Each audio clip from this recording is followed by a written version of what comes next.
Hi friends, എല്ലാവരും cut off പ്ലസിൻ്റെ പുതിയ വീഡിയോയിലേക്ക് സ്വാഗതം. സെക്രട്ടറി അസിസ്റ്റൻറ്റിന് വേണ്ടിയിട്ടുള്ള ഡിഗ്രി ലെവൽ പ്രിലിംസ് മെയിൻസ് പരീക്ഷകൾക്ക് നമ്മുടെ ക്ലാസ്സുകൾ ഇവിടെ ആരംഭിക്കുകയാണ്.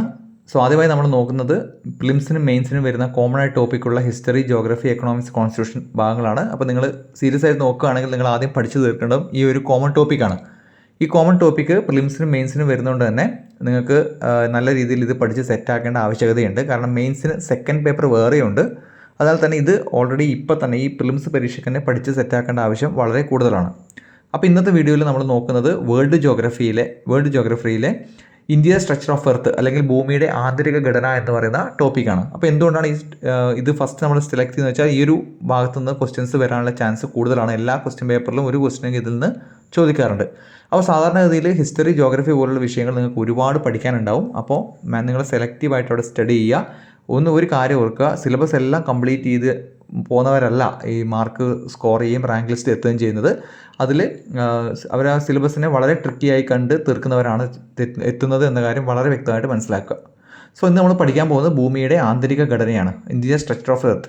അപ്പോൾ നമ്മൾ ഈ കാണുന്ന ഭൂമി, നമ്മൾ ഇന്നത്തെ ലെവലിൽ കാണുന്ന ഭൂമി, അതിൻ്റെ അകത്തേക്ക് പോയി കഴിഞ്ഞാൽ എന്തൊക്കെ തരത്തിലുള്ള പാളികളുണ്ട് എന്നതാണ് നമ്മൾ ആദ്യം നോക്കുന്നത്. ഈ പിക്ചർ നിങ്ങൾക്ക് കാണാം. അപ്പോൾ ഇവിടെ ഏറ്റവും ഔട്ടർ മോസ്റ്റ് ലെയർ നിങ്ങൾക്ക് കാണാം. ഏറ്റവും ഔട്ടർ മോസ്റ്റ് ലെയർ നമ്മൾ എന്ത് വിളിക്കുന്നു? ക്രസ്റ്റ് എന്ന് വിളിക്കുന്നു. ക്രസ്റ്റ് അല്ലെങ്കിൽ ഭൂവൽക്കം എന്ന് വിളിക്കുന്നു. ക്രസ്റ്റ് അല്ലെങ്കിൽ ഭൂവൽക്കം എന്ന് വിളിക്കുന്നത് ഭൂമിയുടെ ഏറ്റവും ഔട്ടർ മോസ്റ്റ് ആയിട്ട് കാണുന്ന പാളിനെയാണ്. അതിൻ്റെ അകത്ത് കാണുന്ന ഈ ഓറഞ്ച് നിറത്തിലുള്ള പാളി നമ്മൾ എന്ത് വിളിക്കുന്നു? മാൻഡിൽ എന്ന് വിളിക്കുന്നു. മാൻഡിൽ. അപ്പോൾ ക്രസ്റ്റ്, മാൻഡിൽ. പിന്നെ അതിൻ്റെ അകത്ത് എന്ത് കാണാം? കോറ് കാണാം അല്ലേ? പിന്നെ അതിൻ്റെ അകത്ത് കോറ് കാണാം. 3 പാളികളാണുള്ളത്: ക്രസ്റ്റ്, മാൻഡിൽ, കോറ്. അപ്പോൾ നിങ്ങൾ കോറിൻ്റെ അവിടെ മാത്രം നോക്കുമ്പോൾ 2 സെറ്റായിട്ട് വീണ്ടും അതിനെ സ്പ്ലിറ്റ് ചെയ്തിട്ട് കാണാം. അപ്പോൾ ഈ കോറിനെ നമ്മൾ ഔട്ടർ കോറെന്നും ഇന്നർ കോറെന്നും വിളിക്കാറുണ്ട്. എന്താണ് ഔട്ടർ കോർ? ഈ കാണുന്നത് ഔട്ടർ കോറാണ്, ഇത് ഇന്നർ കോറാണ്. മാൻഡിലുണ്ട്, ക്രസ്റ്റ് ഉണ്ട്, മാൻഡിലുണ്ട്, എന്താണ്, കോറുണ്ട്. അപ്പോൾ ആ ഒരു സെറ്റ് ആദ്യമേ പഠിച്ചെടുക്കുക. ഭൂമിയെ നമ്മൾ സ്പ്ലിറ്റ് ചെയ്യുന്നത് ലെയറിൻ്റെ ബേസിൽ ഔട്ടർ ലെയർ എന്ന് പറയുന്നത് ക്രസ്റ്റാണ്, അതിൻ്റെ അകത്ത് വരുന്നത് മാൻഡിലാണ്, പിന്നെ വരുന്നത് കോറാണ്. ഓക്കെ. അപ്പോൾ ഇതെന്താണ് എന്നാണ് നമ്മൾ ഡീറ്റെയിൽഡ് ആയിട്ട് നോക്കുന്നത്. അപ്പോൾ ഭൂവൽക്കം എന്ന് നമ്മൾ നേരത്തെ പറഞ്ഞു. ഭൂവൽക്കം എന്ന് പറഞ്ഞാൽ എന്താണ്? ഭൂവൽക്കം എന്ന് പറഞ്ഞാൽ ക്രസ്റ്റാണ്. ഏറ്റവും ഔട്ടർ മോസ്റ്റ് പാളീനാണ് നമ്മൾ എന്ത് വിളിക്കുക? ഭൂവൽക്കം എന്ന് വിളിക്കുക. ഏറ്റവും ഔട്ടർ മോസ്റ്റ് പാളീനാണ് ഭൂവൽക്കം എന്ന് വിളിക്കുക. ഇത് നമ്മുടെ റിപ്പീറ്റ് ആയിട്ട് പറയുന്നത് നിങ്ങളുടെ മനസ്സിലേക്ക് പതിയാനാണ്. ഏറ്റവും ഔട്ടർ മോസ്റ്റ് ലെയറിനെയാണ് നമ്മൾ ഭൂവൽക്കം അല്ലെങ്കിൽ ക്രസ്റ്റ് എന്ന് വിളിക്കുക. അതിൻ്റെ അകത്ത് വരുന്നതിനെ മാൻഡിൽ എന്ന് വിളിക്കുന്നു.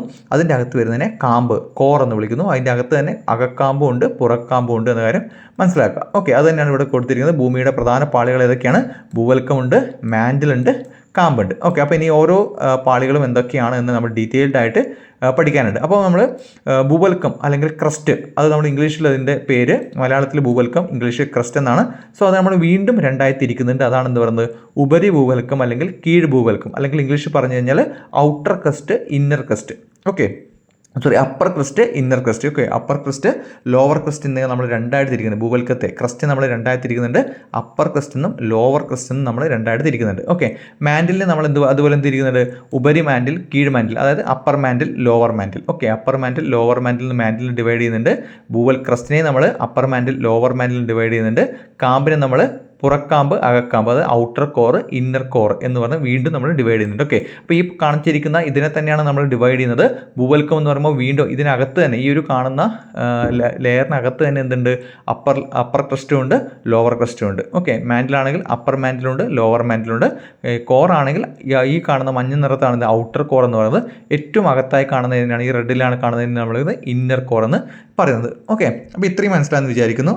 ഇനി ഈ ഒരു പിക്ചർ പഠിക്കുന്നതോടുകൂടി ഈ ഒരു ടോപ്പിക്കിലെ പ്രധാനപ്പെട്ട ചോദ്യങ്ങൾ വരുന്ന എല്ലാ മേഖലയും നിങ്ങൾ പഠിച്ചു കഴിഞ്ഞാൽ അതാണ് ഇവിടെ ഇമ്പോർട്ടൻറ്റ്. ഓക്കെ, അതിന് കാരണം എന്ന് വെച്ചാൽ നമ്മൾ പറഞ്ഞു, നമ്മൾ ക്രസ്റ്റിനെ എന്തായി തിരിക്കുന്നുണ്ട്? അപ്പർ ക്രസ്റ്റായിട്ടും ലോവർ ക്രസ്റ്റായിട്ടും തിരിക്കുന്നുണ്ട്. ഓക്കെ, അപ്പർ ക്രസ്റ്റായിട്ടും ലോവർ ക്രസ്റ്റായിട്ടും തിരിക്കുന്നുണ്ട്. അപ്പോൾ ഇതാണ് ഭൂമിയുടെ എന്ത് പറയുന്നത്?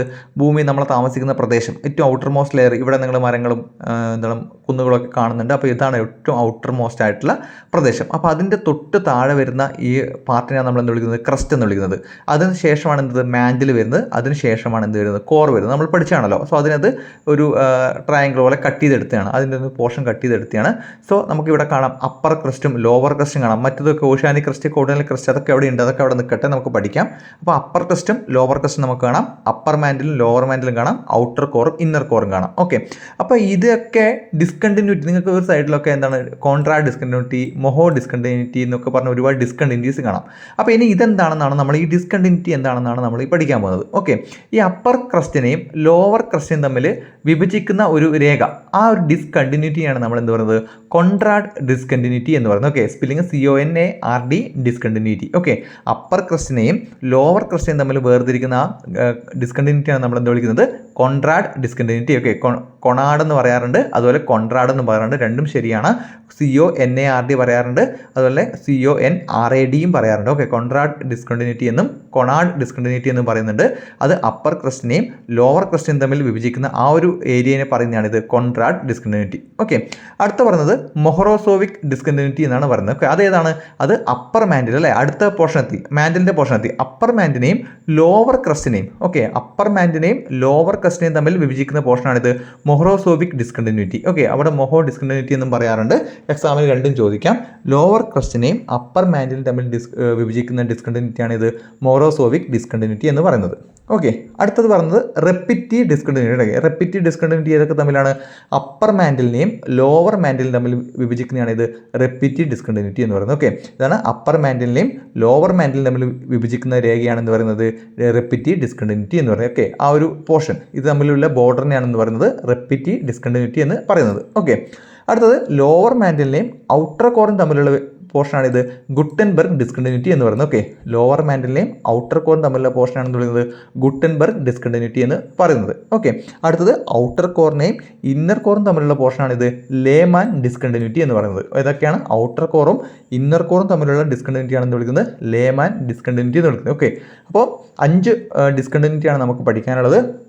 ഒന്ന് കൊണാഡ് ഡിസ്കണ്ടിന്യൂറ്റി അല്ലെങ്കിൽ കോൺട്രാഡ് ഡിസ്കണ്ടിന്യൂറ്റി, അല്ലെങ്കിൽ Mohorovicic discontinuity, repetitive discontinuity, Gutenberg discontinuity, Lehmann discontinuity. അപ്പോൾ ഏതൊക്കെയാണ് അത് നിങ്ങൾ ആദ്യം എഴുതി വെക്കുക.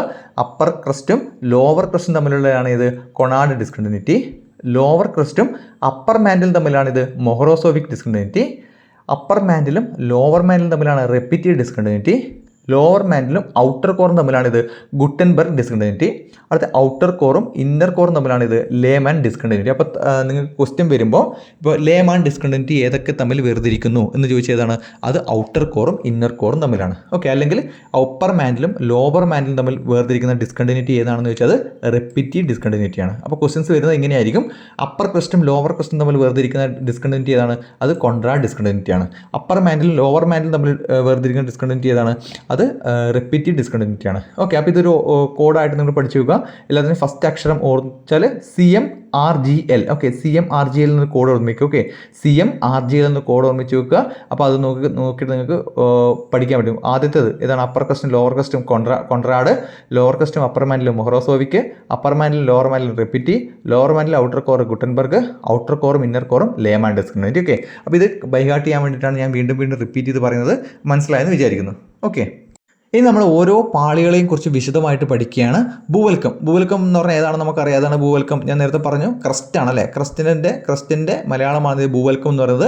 അപ്പോൾ ഇവിടം വരെ ഇതാ ഈ മൊഹറോസോവിക് ഡിസ്കണ്ടിന്യൂറ്റി വരെ കാണുന്ന ഏതാണ്, ലോവർ ക്രസ്റ്റ് ആണ്. ഓക്കെ, ലോവർ ക്രസ്റ്റ്, അത് തൊട്ട് മുകളിൽ അപ്പർ ക്രസ്റ്റ് ഉണ്ട്, അതിന് മുകളിൽ ഓഷ്യാനിക്, അതുപോലെ കോണ്ടിനെന്റൽ ക്രസ്റ്റും ഓഷ്യാനിക് ക്രസ്റ്റ് ഉണ്ട്. അപ്പോൾ ഈ ഓഷ്യാനിക് ക്രസ്റ്റും കോണ്ടിനെന്റൽ ക്രസ്റ്റും ഒക്കെ അപ്പർ ക്രസ്റ്റിൻ്റെ ഭാഗമാണ്. ഓക്കെ, ഓഷ്യാനിക് ക്രസ്റ്റും കോണ്ടിനെന്റൽ ക്രസ്റ്റ് എന്ന് പറഞ്ഞാൽ അപ്പർ ക്രസ്റ്റിൻ്റെ ഭാഗമാണ്.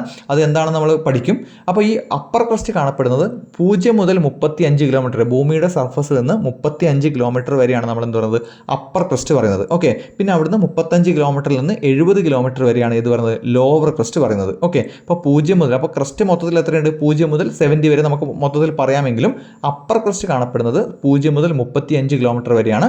ലോവർ ക്രസ്റ്റ് കാണപ്പെടുന്നത് 35 മുതൽ 70 കിലോമീറ്റർ വരെയാണ്. അത് രണ്ടും നോട്ട് ചെയ്ത് വെക്കുക, ആ കിലോമീറ്റർ നോട്ട് ചെയ്ത് വെക്കുക. ഓക്കെ, അപ്പോൾ ഇവിടെ നമ്മൾ 5ൻ്റെയും പേര് കൊടുത്തിട്ടുണ്ട്. നമ്മൾ നേരത്തെ പറഞ്ഞ ഡിസ്കണ്ടിന്യൂറ്റി, വിചിന്നത എന്ന് പറഞ്ഞാൽ ഏതാണ്, ഡിസ്കണ്ടിന്യൂറ്റി എന്ന് മാത്രമേ ഉദ്ദേശിക്കുന്നുള്ളൂ.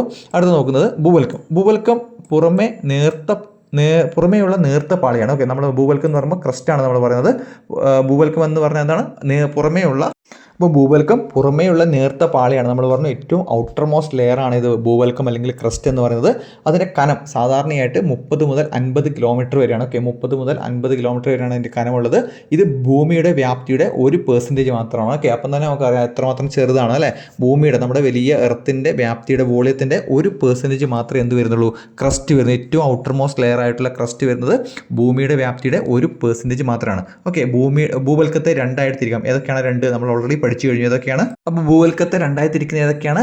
ഒന്ന് വൻകര ഭൂവൽക്കം, അതാണ് എന്ത് പറയുന്നത്. എന്താണ് വൻകര ഭൂവൽക്കം എന്ന് പറഞ്ഞാൽ ഇംഗ്ലീഷ് പറയാം കോണ്ടിനെന്റൽ ക്രസ്റ്റ് ആണ്. ഓക്കെ, കോണ്ടിനെന്റൽ ക്രസ്റ്റ് ആണ് ഇത് വൻകര ഭൂവൽക്കം. സമുദ്ര ഭൂവൽക്കം എന്ന് വെച്ചാൽ ഏതാണ്?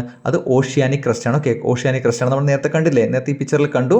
ഈ പിക്ചറിൽ നിങ്ങൾക്ക് ഇവിടെ ഈ പിക്ചറിൽ ഇവിടെ നിങ്ങൾക്ക് ക്രസ്റ്റിൻ്റെ അവിടെ കാണാം, കോണ്ടിനെൻ്റൽ ക്രസ്റ്റ് കാണാം, അതുപോലെ തന്നെ ഓഷ്യാനിക് ക്രസ്റ്റ് ആണ്. ഏറ്റവും ടോപ്പിൽ നോക്ക്, കോണ്ടിനെൻ്റൽ ക്രസ്റ്റ് കാണുന്നുണ്ട്, ഓഷ്യാനിക് ക്രസ്റ്റ് കാണുന്നുണ്ട്. അതിനാണ് ഇപ്പോൾ ഇവിടെ എന്ത് പറയുന്നത്, വൻകര ഭൂവൽക്കം എന്നും സമുദ്ര ഭൂവൽക്കം എന്ന് പറയുന്നത്. ഓക്കെ, അപ്പോൾ വൻകര ഭൂവൽക്കമാണ് എന്ത്, സിലിക്കണും അലൂമിനിയം കൊണ്ട് നിർമ്മിച്ചത്. നിങ്ങൾക്ക് എപ്പോഴും അറിയാവുന്ന ഒരു കാര്യമായിരിക്കും എന്ത്, സിയാൽ എന്ന് കേട്ടിട്ടുണ്ടാവും. എന്താണ് സിയാൽ എന്ന് പറയുന്നത്? സിലിക്കണും അലൂമിനിയമാണ്. ഓക്കെ, സിലിക്കണും അലൂമിനിയം കൊണ്ട് നിർമ്മിച്ചതാണ് ഇത് വൻകര ഭൂവൽക്കം എന്ന് പറയുന്നത്. ഓക്കെ, അവിടെ സിയാൽ എന്നും അറിയപ്പെടുന്നു.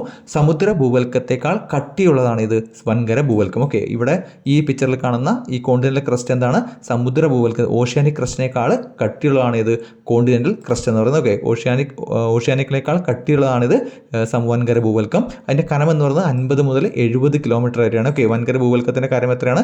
50 മുതൽ 70 കിലോമീറ്റർ വരെയാണ് വൻകര ഭൂവൽക്കത്തിൻ്റെ കനം. അതായത് കോണ്ടിനെന്റൽ ക്രസ്റ്റിൻ്റെ കനം എന്ന് പറയുന്നത് 50 മുതൽ 70 കിലോമീറ്റർ വരെയാണ്. അതുപോലെ സമുദ്ര ഭൂവൽക്കത്തേക്കാൾ സാന്ദ്രത കുറവാണ്. ഓക്കെ, ഡെൻസിറ്റി, സമുദ്ര ഭൂവൽക്കത്തേക്കാൾ ഡെൻസിറ്റി കുറവാണ് ഇതിന് വൻകര ഭൂവൽക്കത്തിന്. ഓക്കെ, അടുത്ത നമ്മൾ നോക്കുന്നത് സമുദ്ര ഭൂവൽക്കമാണ്. എന്താണ് സമുദ്ര ഭൂവൽക്കം എന്ന് പറയുന്നത്? സിലിക്കണും മഗ്നീഷ്യവും ചേർന്നതാണ്. സീമയാണ് അല്ലെ, സിമ, SIMA, സിലിക്കണും മഗ്നീഷ്യം ചേർന്നതാണ് ഇത് സമുദ്ര ഭൂവൽക്കം. നമ്മൾ നേരത്തെ നമ്മുടെ വൻകര ഭൂവൽക്കത്തിൻ്റെ കേസ് എന്താണ് പറഞ്ഞത്? സിലിക്കണും അലൂമിനിയവും ചേർന്നതാണെന്നാണ് പറഞ്ഞത്. ഓക്കെ, അപ്പോൾ ഇത് ചോദിക്കാൻ ചാൻസ് ഉള്ള അടുത്തൊരു ക്വസ്റ്റ്യൻ ആണ്, അടുത്തൊരു പാർട്ടാണ് ഇത് വൻകര ഭൂവൽക്കവും സമുദ്ര ഭൂവൽക്കവും തമ്മിലുള്ള ഡിഫറൻസ് എന്ന് പറയുന്നത്. അവിടെ വൻകര ഭൂവൽക്കത്തിൽ പറയുന്നത് സിലിക്കണും അലൂമിനിയം കൊണ്ട് നിർമ്മിച്ചു എന്ന് പറയുന്നു.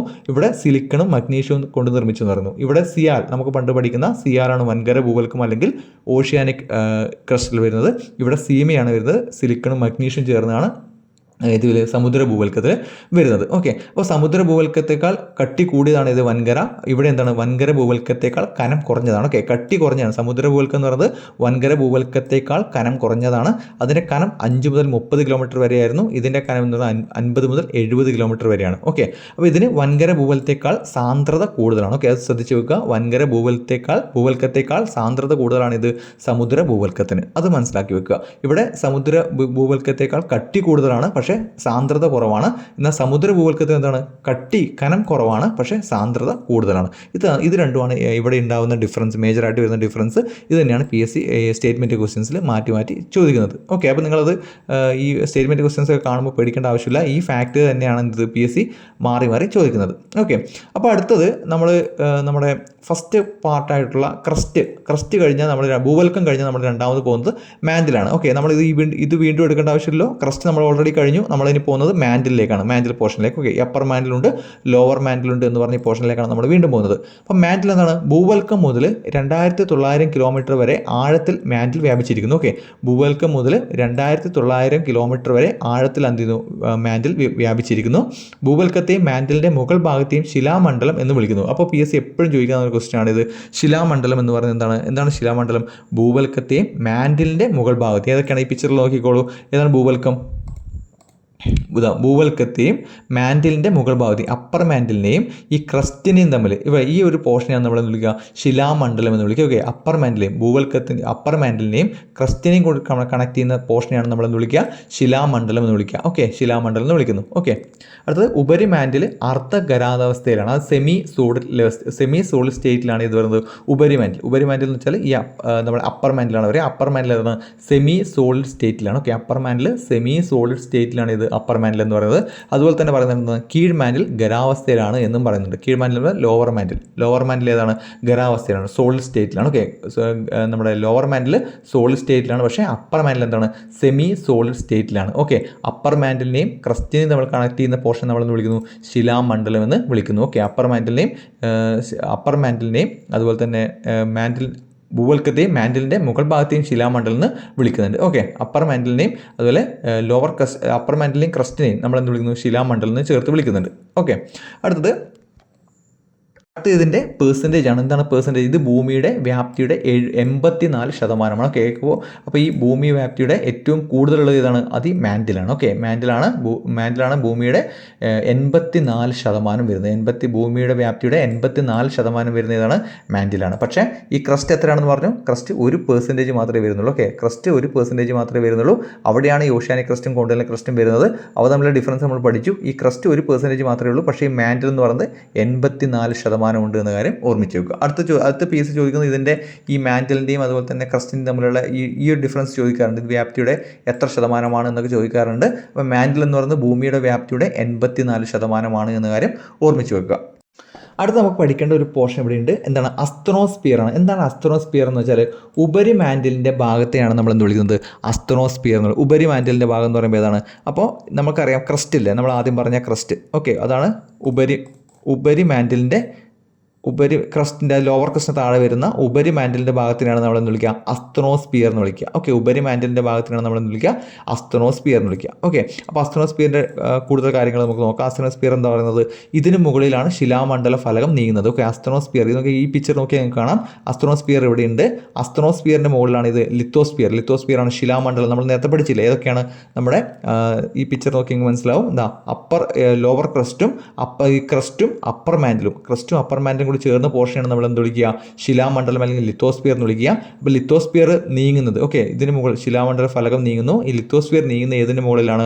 അസ്തനോസ്ഫിയറിൻ്റെ മുകളിലാണ്. ഓക്കെ, അസ്തനോസ്ഫിയർ എന്താണ്? അസ്തനോസ്ഫിയർ ഉപരി മാൻഡിലിൻ്റെ ഭാഗമാണ്. ഓക്കെ, ഈ അപ്പർ മാൻഡിലിൻ്റെ ഭാഗം തന്നെയാണ് ഇത് അസ്തനോസ്ഫിയർ. ഇവിടെ ഏകദേശം ഈ അപ്പർ മാൻഡിൽ ഈ പോർഷനിൽ വരുന്നതാണ് ഇത് അസ്തനോസ്ഫിയർ എന്ന് പറയുന്നത്. ഇതിൻ്റെ മുകളിലാണ് ഈ ക്രസ്റ്റിൻ്റെയും അപ്പർ മാൻഡിലിൻ്റെയും ഭാഗമായിട്ട് വരുന്ന ശിലാമണ്ഡലം ഒഴുകി നീങ്ങുന്നത്. ഓക്കെ, ആ കാര്യം ഒന്ന് മനസ്സിലാക്കി വെച്ചാൽ മതി.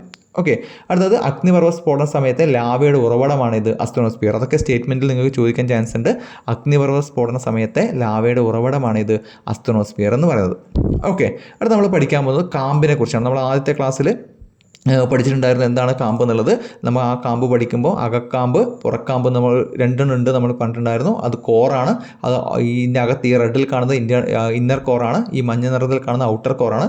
സോ അതിനാണ് നമ്മൾ ഡീറ്റെയിൽഡ് ആയിട്ട് പഠിക്കാൻ പോകുന്നത്. എന്താണ് കാമ്പ്? ഭൂമിയുടെ ഉപരിതലത്തിൽ നിന്ന് 2900 കിലോമീറ്ററും 6400 കിലോമീറ്ററും ഇടയിലാണ് ഇത് സ്ഥിതി ചെയ്യുന്നത്. അപ്പോൾ നേരത്തെ നമ്മൾ പറഞ്ഞിട്ടുണ്ടായിരുന്നു. നമ്മൾ എന്താണ് മാൻഡിൽ പഠിച്ചപ്പോഴും ക്രസ്റ്റ് പഠിച്ചപ്പോഴും അതിൻ്റെ കിലോമീറ്റർ പറഞ്ഞിട്ടുണ്ടായിരുന്നു. അതുപോലെ തന്നെ കാമ്പിൻ്റെ കിലോമീറ്റർ എത്രയാണ്?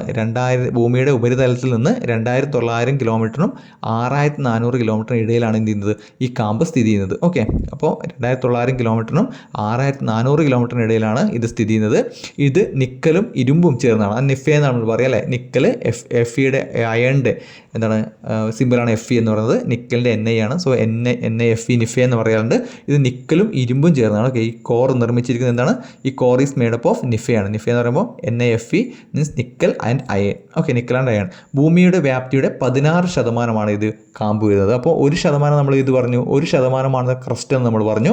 84% മാൻഡിൽ എന്ന് നമ്മൾ പറഞ്ഞു. അപ്പോൾ കോർ എത്രയാണ്? 16%. ഓക്കെ, 83% ഇത് ക്രസ്റ്റ്. 1% ക്രസ്റ്റ്, 83% മാൻഡിൽ, ബാക്കി 16% വരുന്നതാണ് കോറാണ്.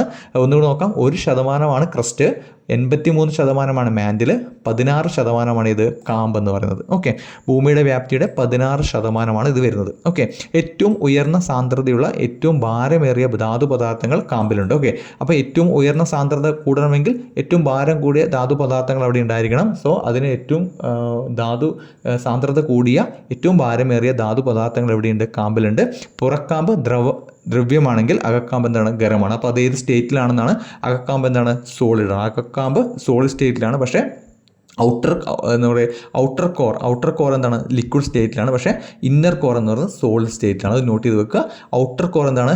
ലിക്വിഡ് സ്റ്റേറ്റിലാണ്. പക്ഷേ ഇന്നർ കോർ എന്ന് പറയുന്നത് സോളിഡ് സ്റ്റേറ്റിലാണ്. അത് PSC ചോദിക്കുന്ന ക്വസ്റ്റ്യൻ ആണ്. ഔട്ടർ കോർ ലിക്വിഡ് സ്റ്റേറ്റിലാണ്. പക്ഷേ ഇന്നർ കോർ എന്ന് പറയുന്നത് സോളിഡ് സ്റ്റേറ്റിലാണ്. അപ്പോൾ ഇവിടുന്ന് പഠിക്കേണ്ടത് ഭൂമിയുടെ ഉപരിതലത്തിൽ നിന്ന് 2900 കിലോമീറ്ററിനും 6400 കിലോമീറ്ററിനും ഇടയിൽ സ്ഥിതി ചെയ്യുന്നതാണ് ഇത് കാമ്പ് എന്ന് പറയുന്നത്. ഇത് ചേർന്നിരിക്കുന്നത് ഉണ്ടാക്കിയിരിക്കുന്നത് നിക്കലും അയണും ചേർന്നാണ്. ഭൂമിയുടെ വ്യാപ്തിയുടെ 16% ഇത് കാമ്പ് വരുന്നത്, കോർ വരുന്നത്. അപ്പോൾ 1% ഏതായിരുന്നു ക്രസ്റ്റ് ആയിരുന്നു, 83% ഏതായിരുന്നു മാൻഡിലായിരുന്നു, 16% വരുന്നത് കാമ്പാണ്. ഓക്കെ, അപ്പോൾ ഏറ്റവും ഉയർന്ന സാന്ദ്രതയുള്ള ഏറ്റവും ഭാരമേറിയ ധാതു പദാർത്ഥങ്ങൾ എവിടെയുണ്ട്?